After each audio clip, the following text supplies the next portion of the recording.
This is One on One.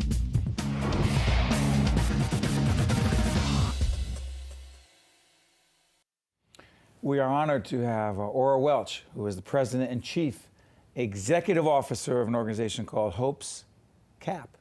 Yes. Which stands for? Community Action Partnership. HOPE stands for nothing. It's just a word that delineates what we wish for the community. Hope. Giving people hope. What do you do? We provide services to people to help them to better their lives. Particularly, we work with the more vulnerable, more disenfranchised, more economically challenged community. Is this certain communities? Yes. Where? Well, our program is headquartered in Hoboken. Right. And I know everybody thinks there are no challenged people in Hoboken. So those rich yuppies over there in Hoboken, they don't need anything? It's not really true, is it? It's more complicated than that. And that's one of the difficulties of working in a community that is perceived to be very, very wealthy.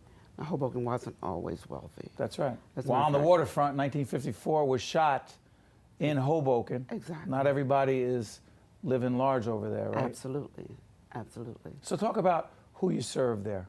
Who are they? We serve two populations. We serve the low-income, more economically challenged population, but we also serve a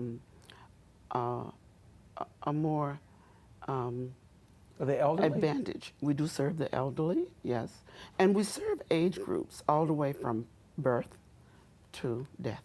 Interesting. And we were looking at a picture right now of some of the folks that you serve, adult classes that you have? Yes, we have adult classes, and we provide assisted transportation. Assisted transportation, all kinds of work. That basically is to senior citizens. A lot of senior citizens do not have the support to get to doctors. You got to get to the doctor. You got to go shopping. You got to do all kinds of things. Exactly. That's interesting. And what about for kids? We serve the kids too. How so? Give me an example. Well, we have preschool programs, and we have programs for infants. We have both center-based and home-based programs for children. That's beautiful. I remember when I first had my children, and you come home from the hospital, new mother, and now you got this baby. The question is, now what? Now what? What do I do with it?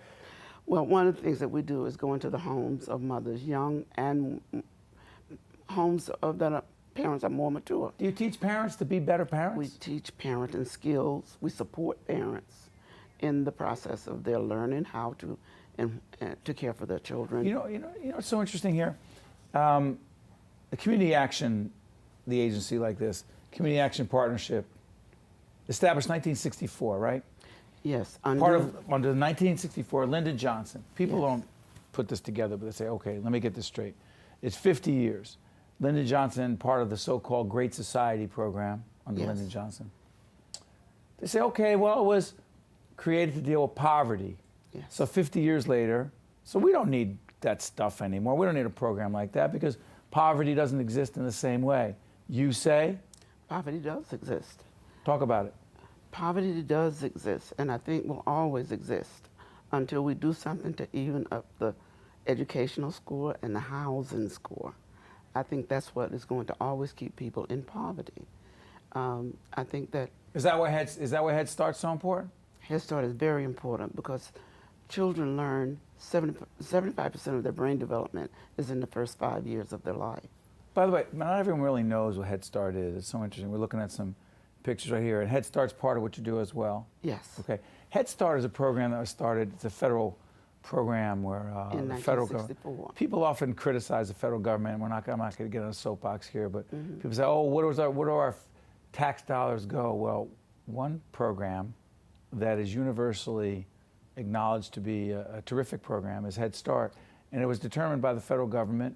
Democrats, Republicans all agreed that kids, often in urban areas and poorer areas, rural as well, they needed an opportunity to get a head start. Because if you didn't do it at that point in time, you never catch up. They would never, ever catch up. And that's what Head Start was all about. Yes. And so people say, oh, you don't need that anymore. You say? We do need it, and we will continue to need it.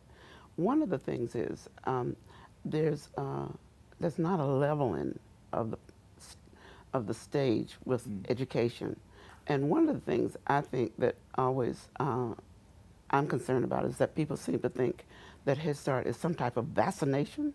You give a kid some kind of a vaccination you give a kid at age 3 and 4, and you know, because people always complain that by the time they're 4 years old, they lose that. Like you're done with it. Yes, right. But that's not really the case. True. When you know when they go into a really good supportive school environment, they continue to develop and prosper. Studies have shown that kids who have had a Head Start are much better socially and economically when they get to the older. They do better. But Yes. the other thing is, let's talk about this. Teenagers, particularly in struggling socioeconomic areas, deal with a whole range of issues. Now, you were born and raised in Alabama, Yes. which I would argue is not often confused with New Jersey. Not at all. And especially not in the years that I grew up there. What impact, I gotta ask you this before I let you out of here, what impact did growing up where you did, how you did, have an impact on what you do today? I think it does because it was the way I grew up. I grew up having some responsibility for my community and for the people in my community. And that gave me, I think, the impetus for working, doing what I do now. Did it really? I started out in this work as a volunteer, and I began to love it more and more. And as a volunteer in a community organization, I was hired. And I love doing what I do. I It's get your passion? it's my passion. And I think it's said that if you find a job or You'll never work a you'll day in never your work a life. day in your life. I Keep never doing what you're doing. work a day in my life. Thank you so much. You're welcome. That was great. One on One with Steve Adubato has been a production of the Caucus Educational Corporation, celebrating over 25 years of broadcast excellence.